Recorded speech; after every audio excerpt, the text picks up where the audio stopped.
Alright guys, I'm getting ready to go shower. My hair is like a total mess. After I'm like work, I can feel like the dirt and everything in it. So it's like a total mess. So it has to be washed for my job tomorrow too. So anyways, I want to talk Mitt. So I have held on really strong, hoping my husband would come to his senses. And even after divorce, he's still watching my channel and he's still, using me as an excuse in his life for his bad behavior. So I have said I have nothing left for him. Yes, you have a Christ-like love for people, right? But I am no longer in love with him. No longer in love with him.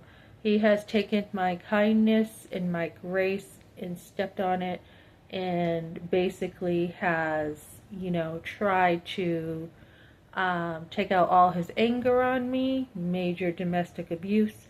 So we are all done. Now, when we were dating, he had broken up with me because I went to college, and then he broke up with me after we lived together and tried to blame the breakup on me because the apartment was expensive, and so he tried to blame that on me. And then didn't take any responsibility for wanting to move in together in that apartment at all. Went back to his mommy, and here he is again, back to his mommy, and hasn't grown up. He's not a man. And as much as I could blame it on his mom and his father, he's 53 years old, right? 52, 53. And so you can't keep, blaming, his parents. So it's all on him. So not only did he do that, and then he never worked it out, never took responsibility, and then once I married him, he wasn't being nice to me, and I'm like, we're done. I'm leaving. And I literally left and was going out the door. And literally left and was ready to file for divorce. Literally. I mean, I was like, that's it. I've had it. As soon as I married him, totally different person. And you can't always tell sometimes. You can't tell when you're friends. Sometimes you cannot tell when you're dating. Somebody said to me once, a pastor, why'd you even marry him? You chose to marry him. I'm like, I had no idea he was like that, right? So shortly after, he's the one who chased me, and he's like, I'm really sorry, I don't want to lose you, da da da da da. He chased me. I was in class at hairdressing school. I want to work this out. All the girls in hairdressing school told me, leave him. He is such a jerk. So, so I gave him another chance, right? That's what I did. I chose to give him another chance, and boy, I had a line of guys waiting for me too. But I chose to give him another chance, and he lied about it, and he's like, oh, you left me with no food, you left me with no car. His work was right down the road. So then, I became a Christian, and that's what changed things. I worked really hard on changing myself, and I did. And let me tell you, boy, did I do a 180. I totally changed. I cared now about myself. We had sons. So I'm looking back, and somebody had said, Melissa, don't ever be a victim. Things do happen to you. You do get victimized. You do get walked on and stepped on, but don't be a victim. So that really stuck with me. That really did recently. It really stuck with me, and I'm like, you know what? Not only did I have his firstborn son, and I was in the hospital 3 days, not only did I help him come to know Christ when he had his cancer, in the hospital another time with his secondborn, a home birth, the sacrifices there. Not only did I do all that, but then when he had cancer, I was there for him, and I was the only one there for him. And then, let me see, his mother thought he was lying about cancer, major mental issues over there with her. Anyways, the doctor had to do a 9-hour surgery, 2 surgeries, one to remove a testicle and one for the lymph nodes. So, he didn't have any money, right? And I didn't marry him for money. His mother gets in there and calls me a gold digger for this.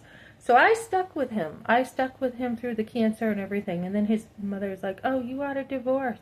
She's a gold digger. This is in a trailer, guys. So I stuck with my husband. with his family and him not standing up for me with his family. And then, let me see, we had two more, and I'm so glad that I stuck it through because we had two more. We had my son that we had a late night conversation last night. I love having late night talks with him.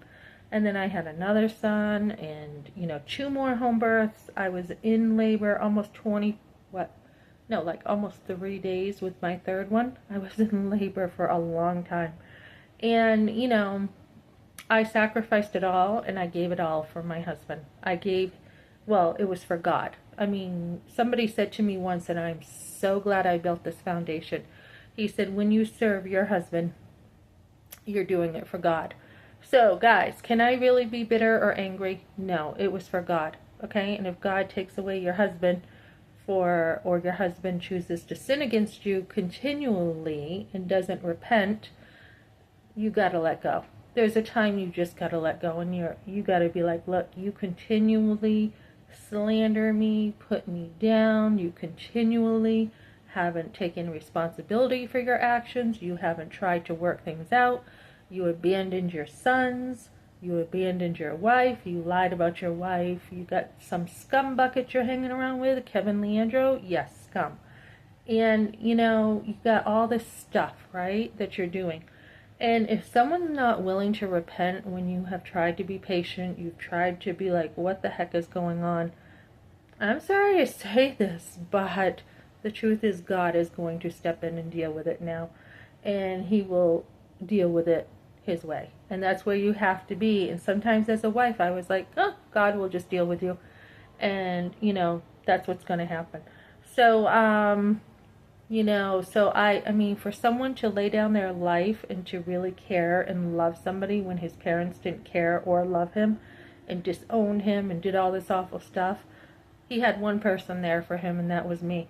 And so now, after he's pulled all the stuff, he doesn't bother with his sons. His sons have done nothing wrong, and he doesn't bother with them. That's probably the worst part of this. I was talking to somebody about it, and I'm like, not only did he do this to me, and somebody in my comments was like, wow, it sounds serious what your husband did. Why is he in, what kind of trouble is he in? He's in a lot of trouble. He can't really, get out of the situation he's in. He's got his mother barking at him still all the time. He's got some really low-class friends he's hanging around with. And I'm not talking about people I don't know. I'm talking about Kevin Leandro mostly. And, he's in a situation that's really hard to get out of, And so he chose this for himself. He chose to be, to leave his wife for no reason. And he did it before I moved to Colorado. He's like, I don't know if I want to still be with you. He did not stay close to God. He did not, do what he's supposed to do, like provide for your family. Instead, he chose to put a home over his family when Mike sold it. Ben had every opportunity to talk to Mike, and he wouldn't talk to him. So, he chose this for himself. And he chose missing his wife. He misses his wife. He watches my YouTube channels. He misses his wife. And instead of, what he should have did a long time ago, pick up a phone and say, hey, let's talk about this. He chose to lose his home. He chose to lose his whole family. And then he's sitting there crying now. And basically, he is the one who hurt himself. So there comes a time, ladies, that you have to say goodbye. And it's not that I have given up. It's not like, oh, yeah, I give up. I've had enough of his crap and I give up. It's not that. It's I've chosen myself. That's what this is about. I have now chosen myself. And I'm like, for years I put my husband first. For years. And was always home when he got home from work. Had dinner on the table. He's like, I want you to stay home. It helps me so much. When you have the home in order, it helps me to unwind and relax when I get home. I need somebody to help me because I work all day, da-da-da. So I put down everything for him, and he treated me like trash. Major trash. And his whole family. We did nothing to him, and he, instead of communicating, got mad, got bitter, got angry, ran around doing whatever he wanted. There were many times he had plenty of opportunity to bike and do whatever he wanted, but he lashed out at his wife, which is not a man. That's not a man, right? So I have chosen, after the first times of forgiving him when he broke up with me, and then he's like, oh, I'll change, I'll do better, please stay with me, please don't divorce me, da da da da da. I stuck it through. We had a beautiful family. This man had a gorgeous, beautiful family, beautiful wife, and he still wasn't happy. And then, we had a nice home, and we just had to pivot a little bit because of the housing market.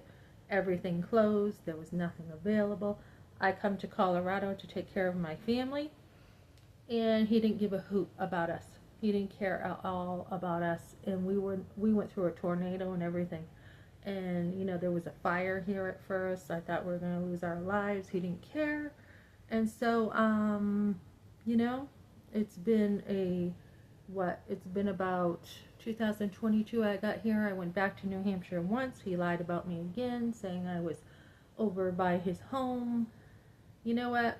After a while, when somebody continues to do this to you, and the thing is, I invested 33 years of marriage and invested a childhood into him. And when somebody is treating you like this, I mean, I remember in 8th grade, Mr. Petozat gave him a hard push because he had pushed me. And we were just kidding around, but he's like, you don't ever touch a woman. And then when he, threw me, that was pretty serious, and he denied it. And I'm like, you're in your truck. You're in your truck. And I look back and I'm like, what should you have not done, Melissa? You loved this man. Silly me. My bad. I loved him. Oh, I trusted him. My bad. I trusted the guy. Silly me. And I'm like, and then when he pushed you, you told him to get out. And he's like, yeah, I want to come back. And he starts crying and coming back to the home. Nope. Nope. You're going to earn some trust this time. Because he was emotionally up and down. Oh, I'm sorry. I'm telling you, night and day. I don't know what he was into, and then he was hiding his phone from me. I'm telling you, it must have been the pornography, because he was night and day. One minute he's like, oh, I love you so much. The next minute, you witch, blah, blah, blah. And so he was doing this to me, and his sons saw their dad being critical. Now, when I was growing up, you didn't talk back. You didn't talk back, or your dad would handle you if you said anything to your mother, right? So, anyways, he did all this stuff, and I had hoped, oh man, boy, was I wrong. I had hoped he would turn around, but he hasn't, so I have to let go now. And I have my own business going, and I have a lot going on that I'm really happy about. And he has just dragged me down, or tried to drag me down, and I stayed up, and I stayed on my feet, and I'm thinking I probably should not have forgiven him for pushing me. He pushed me. He's like, I'm so sorry, Melissa. That was awful what I did. I have a text of it. I'm so sorry. And I slowly gave him another chance, right? Because he had never done this before, and I'm like, I don't know what he's going through, but I'll give him another chance because I had invested in him so much. Somebody who saved his life, okay? Not only once, but twice. Not only was I there sharing the gospel with him so he'd be saved, but then he also quit smoking. He turned his life around. He came out of, I helped him with college. I helped him with a job. Not only did I do a lot for him, but then he turned around and treated me like this. And so, last few years, he has just been really, like, oh, she's just, she's so negative, and it's actually him who's negative. So, you got to look at things, and you got to be like, nope, I am stepping out because I deserve better. That's why, guys.